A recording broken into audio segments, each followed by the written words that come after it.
Oke, kita mulai saja pertemuan pada hari ini. Pada pertemuan kali ini, sebelumnya selamat siang semua ya. Selamat pagi menjelang siang. Pada perkuliahan auditing siang ini kita akan membahas mengenai audit perkiraan laba rugi. Ya. Sebelumnya saya akan menyampaikan RPS ya. RPS yang menjadi pedoman kita untuk perkuliahan, kegiatan belajar mengajar. Kita review lagi apa yang sudah kita pelajari sebelumnya ya. Saya share dulu ya.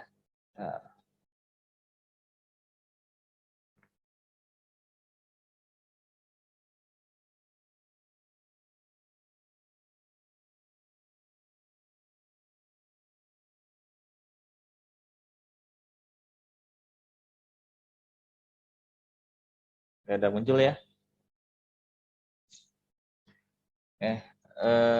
Ini rencana pembelajaran RPS ya untuk mata kuliah auditing 2. Oke.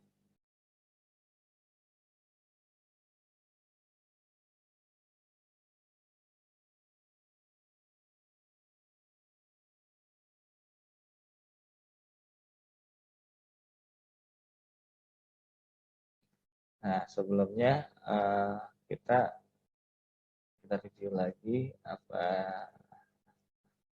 materi-materi yang sudah disampaikan sebelumnya. Ya di sini ya kurang lebih ada 14 pertemuan selain UTS dan UAS.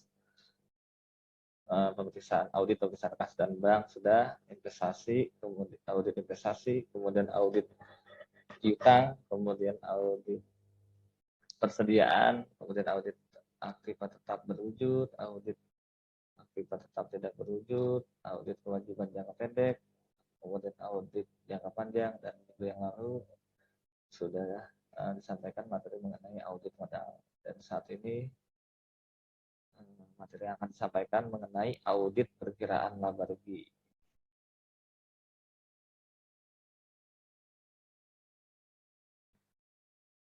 Materi yang akan nanti saya sampaikan yang mungkin nanti bisa dijadikan buat diskusi, dan kita lihat di sini tujuan dari capaian pembelajaran ya yang akan saya sampaikan dan subpokoknya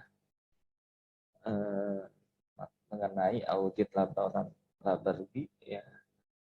Di sini yang pertama, mahasiswa dapat memahami sifat dan contoh laba rugi.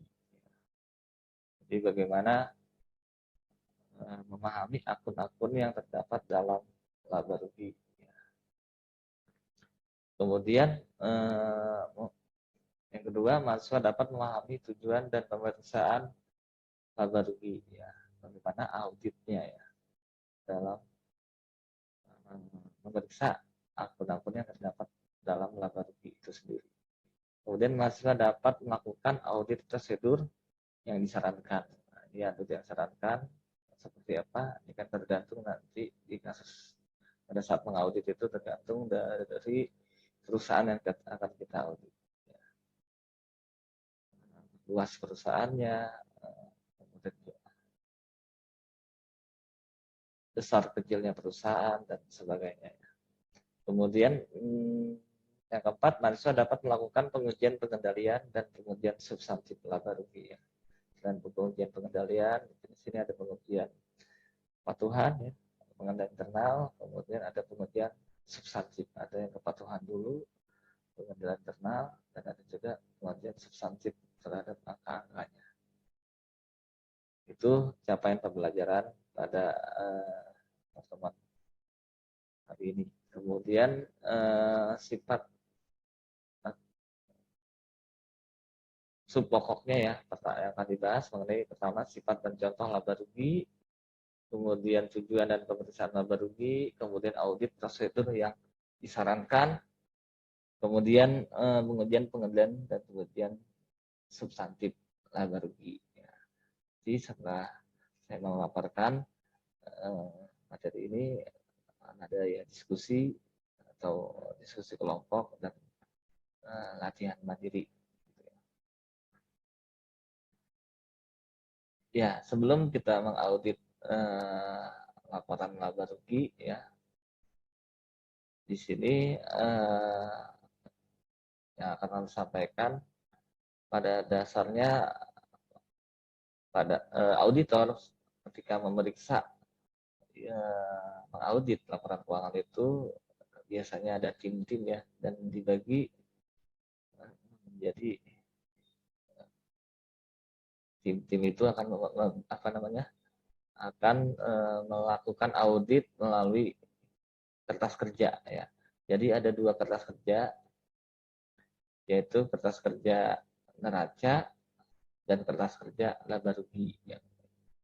Nah, ini ada kertas kerja laba rugi ini yang akan kita bahas ya, mengenai kertas kerja laba rugi. Kertas kerja neraca yang mungkin sudah dibahas sebelumnya, yaitu akun-akun yang terdapat dalam neraca, sedangkan kertas kerja laba rugi ya kertas kerja yang memeriksa akun-akun yang terdapat dalam laba rugi, yaitu pendapatan, beban, pendapatan lain-lain, keuntungan, dan sebagainya. Yang itu akan kita bahas. Bisa jadi akun-akun yang terdapat dalam laba rugi ini bisa berhubungan dengan akun-akun yang ada dalam neraca. Ya, tidak semua, karena pasti berhubungan ya, akun-akun dalam laba rugi kaitannya dengan akun-akun yang ada dalam neraca. Contoh ketika adanya beban-beban ya, beban-beban penyesuaian misalnya, itu akan mengaruh kepada akun-akun yang terdapat neraca. Ya, akun misalkan beban sewa pada saat penyesuaian adalah beban sewa pada sewa dibayar di muka. Nah, itu apakah perusahaan sudah mengaudit, sudah melakukan penjualan sesuai dengan kaedah-kaedah jurnal, sesuai dengan PSAK. Itu ya. Jadi selain itu ya akun-akun pendapatan ya. Pendapatan di sini juga bukan hanya berkaitan dengan akun-akun yang terdapat dalam laba rugi, tapi juga berkaitan dengan neraca ya. Ketika pendapatan, di situ kan ada pendapatan yang sifatnya cash ya, tunai, ada juga yang kredit ya, ataupun masih dalam utang atau piutang ya, utang atau piutang pada pendapatan atau kas pada pendapatan atau penjualan. Dengan beban juga sama. Mungkin itu secara garis besarnya. Bagaimana nanti seorang auditor itu melakukan pengujian pengendalian dulu dan pengujian substantif. Nah, di sini nanti ada akan kita diskusikan ya mengenai materi ini. Kita lanjut.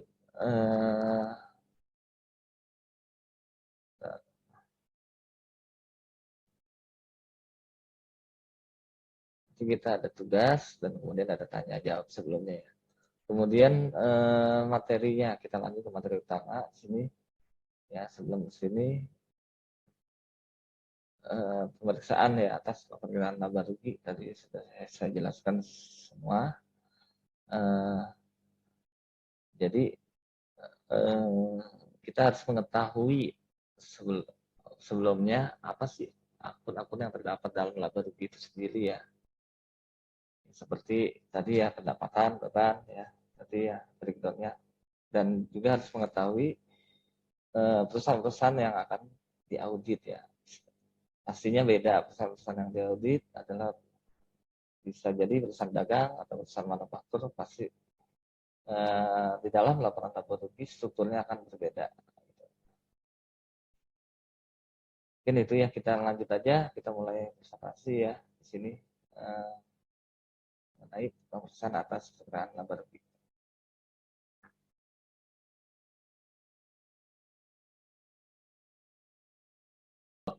Muncul, Pak. Oke, baik ya. Sedikit untuk menjelaskan mengenai audit atas perkiraan laba rugi ya.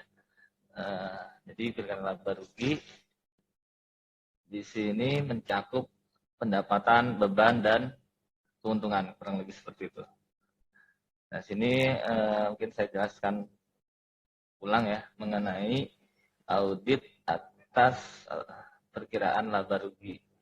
Di sini pertama sifat dan contoh perkiraan laba rugi atau profit and loss account ya, terdiri dari perkiraan pendapatan operasi, harga pokok penjualan, beban operasi, pendapatan, beban di luar operasi, dan kos luar biasa. Jadi namanya audit itu ada dua kertas kerja ya. Jadi ada kertas yang namanya WBS, Work Balance Sheet, atau kertas kerja neraca, ada namanya kertas kerja laba rugi. Nah, di sini juga sangat penting akun-akun yang terdapat dalam akun pendapatan maupun beban serta keuntungan. Ya. Di sini definisi penghasilan yang berdasarkan kerangka dasar penyusunan dan penyajian laporan keuangan di PSAK 23 ya. Kemudian peningkatan manfaat ekonomi selama suatu periode akuntansi tertentu dalam bentuk pemasukan atau penambahan aktiva atau penurunan kewajiban yang mengakibatkan kenaikan likuiditas yang tidak berasal dari kontribusi penanaman modal. Itu definisi dari penghasilan. Meliputi apa itu baik pendapatan maupun keuntungan. Itu penghasilan atau pendapatan. Pendapatan penghasilan yang timbul dari aktivitas perusahaan yang biasa dan dikenal dengan sebutan yang berbeda seperti penjualan. Ya, kadang ada penghasilan, ada penjualan, ada pendapatan sama. Ada yang lain-lain, ada bunga, pendapatan lainnya, bunga, dividen, dan royalti. Nah, sini ada keuntungan atau gain yang berasal dari penjualan aktiva lain-lain ya.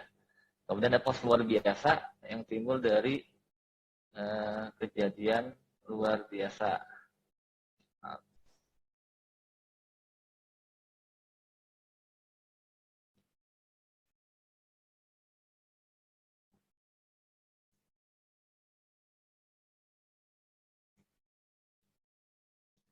kemudian dari harga pokok penjualan. Nah, ini kalau misalkan perusahaan dagang, bahkan urusan tentu selalu ada harga pokok penjualan. Kemudian setelah itu muncullah beban operasi ya, penjualan motor dikurangin HPP, nah, dikurangin sama dengan itu laba kotor, dikurangin beban operasi dan beban administrasi dan beban penjualan, itu laba bersih sebelum pajak.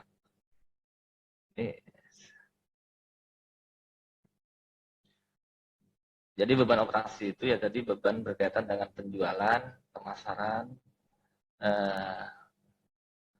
sedangkan beban expense ya itu kaitan dengan beban operasi itu ya beban yang fixed cost ya, beban operasi, sedangkan yang selling expense itu beban penjualan, itu kaitan dengan iklan dan promosi dan lainnya. Sedangkan yang administrasi itu kaitannya dengan fix, yaitu tadi gaji, ya kan, kemudian biaya listrik, sewa, air, telepon, dan lain-lain. Pemeriksaan perkiraan laba rugi di sini menganut prinsip konservatisme atau kehati-hatian ya dalam pengakuan pendapatan dan beban. Jadi beban itu belum pasti terjadi, tetapi akan menjadi beban perusahaan. Jadi didahulu pendapatan itu belum diakui, sedangkan beban itu buru-buru diakui. Jadi kurang lebih seperti itu. Jadi walaupun belum pasti, tapi beban itu sudah diakui. Beda dengan pendapatan. Pendapatan itu nanti diakuinya. Kalau sudah benar-benar terjadi. Itu pendapatan pasti terjadi. Pengecualiannya nih pengakuan saat penerimaan uang, untuk perusahaan kontraktor yang menggunakan metode penyelesaian kontrak ya. Kemudian di sini ada barang jenis tertentu yang harga jualnya sudah pasti ya, atau cepat rusak dan pendapatan diakui saat selesainya produksi. Jadi itu prinsip conservatism seperti itu. Jadi beban buru-buru diakui, sedangkan pendapatan diakui pada saat memang benar-benar terjadi. Konsep matching cost against revenue ya, ini harus dibandingkan pendapatan yang menjadi hak perusahaan dalam periode yang diperiksa dengan biaya yang menjadi beban perusahaan untuk periode yang sama. Apakah sudah diterima untuk pendapatan dan dibayarkan atau belum untuk biaya.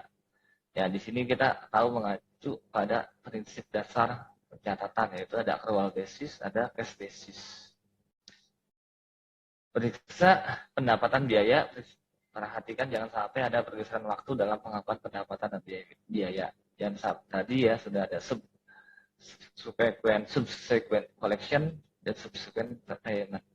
Jadi collection itu jangan sampai nanti ada penagihan, tapi jatuh temponya setelah tanggal neraca atau sebelum tanggal neraca. Nah, itu harus dipastikan jelas.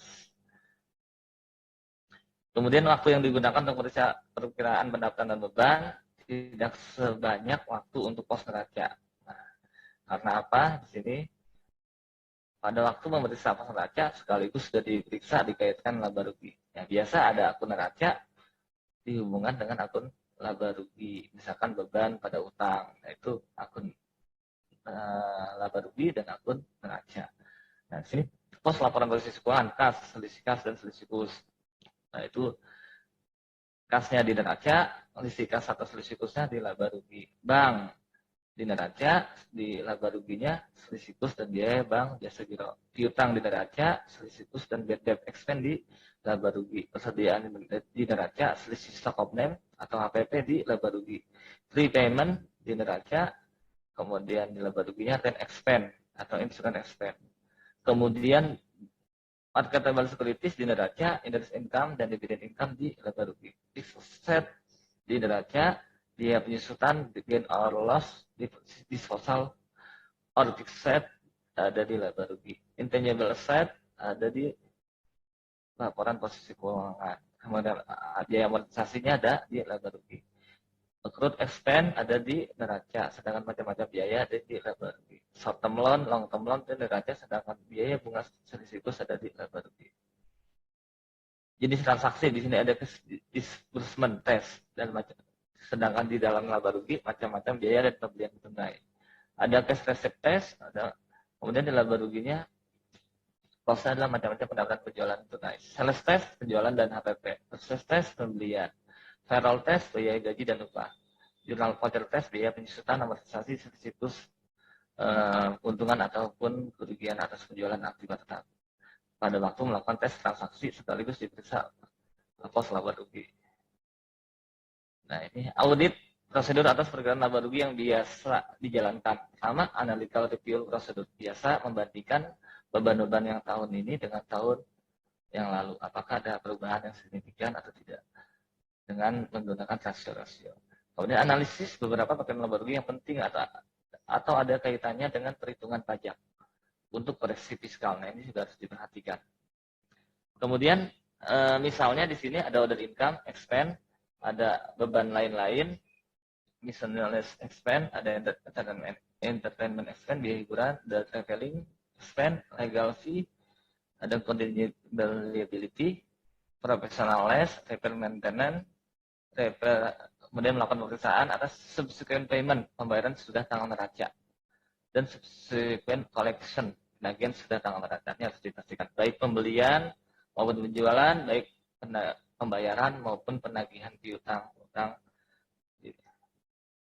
Tujuan pemeriksaan laba rugi di sini keberadaan internal kontrol pendapatan dan beban, termasuk pencatatan secara accrual basis terhadap pendapatan dan beban.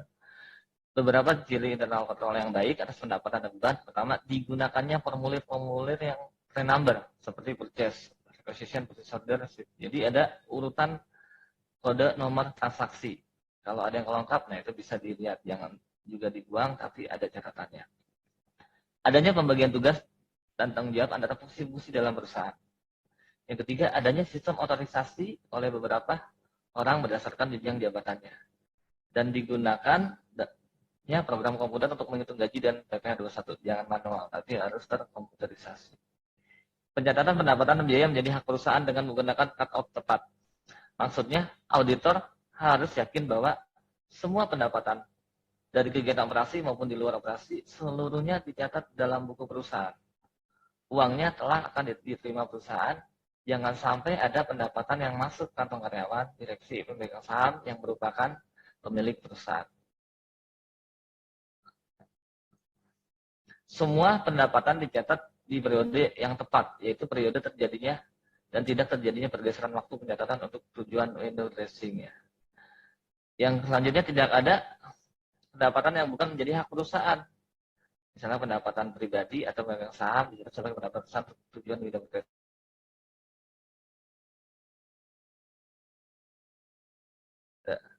Kalau diakui, kalau dipisahkan antara pribadi dan perusahaan.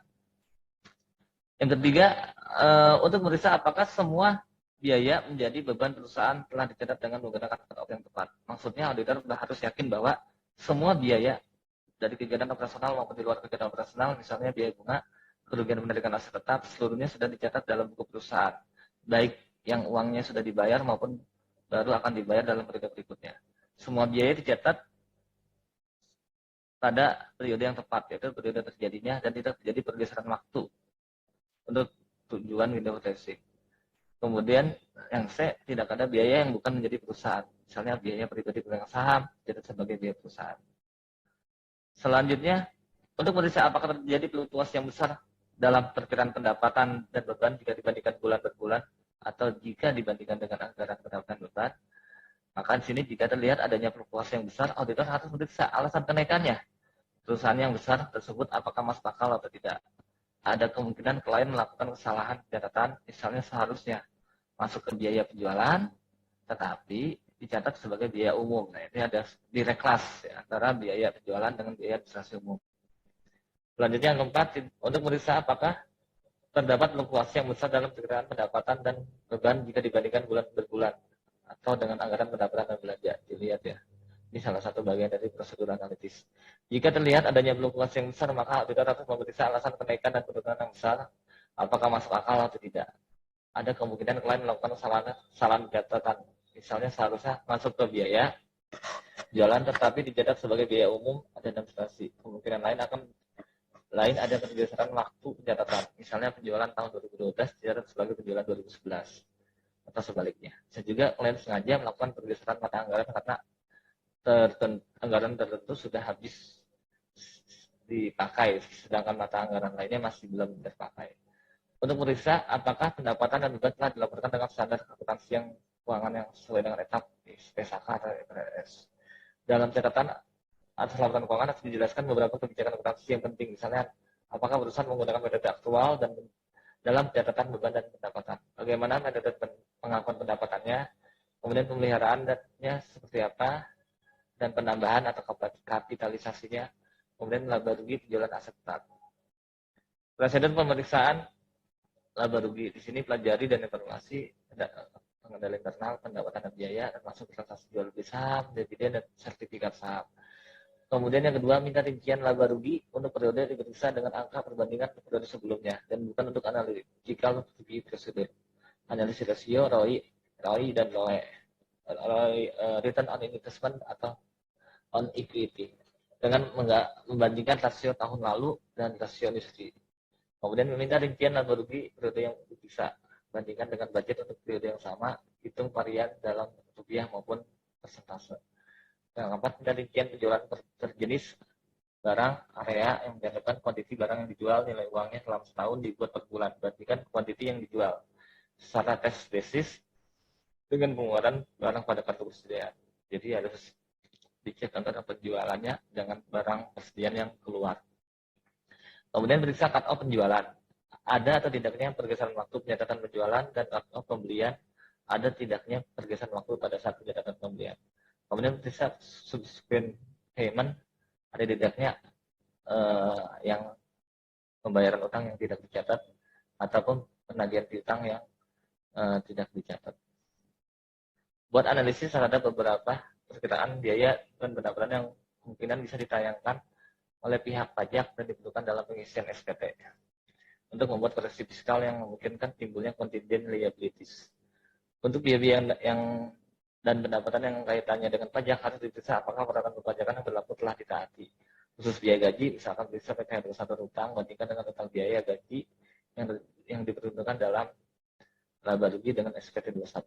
Yang 10 periksa apakah pos-pos laba rugi sesuai dengan penyajiannya sesuai dengan P1K atau IFRS. Contoh kasus audit di sini PT Kalkrafi yang memiliki laba rugi sebesar 513 juta pada akhir 2020. Temuan audit menyatakan bahwa klien belum mengakui adanya rugi selisih plus dari penjualan ekspor sebesar 5.230. Adapun adjustment-nya, nah ini jadi belum mengakui adanya selisih. Nah, selisihnya ini bisa selisih lebih atau selisih kurang. Kalau rugi berarti selisih kurang ya. Rugi berarti dianggap sebagai beban. Ya. Jadi laba rugi atau beban 5.230 selisih rugi selisih plus 5.230. Nah ini kita bisa lihat ya seperti ini. Oke, nah, terima kasih itu aja atas perhatiannya ya. Silakan kalau ada yang mau ditanyakan dipersilakan ya.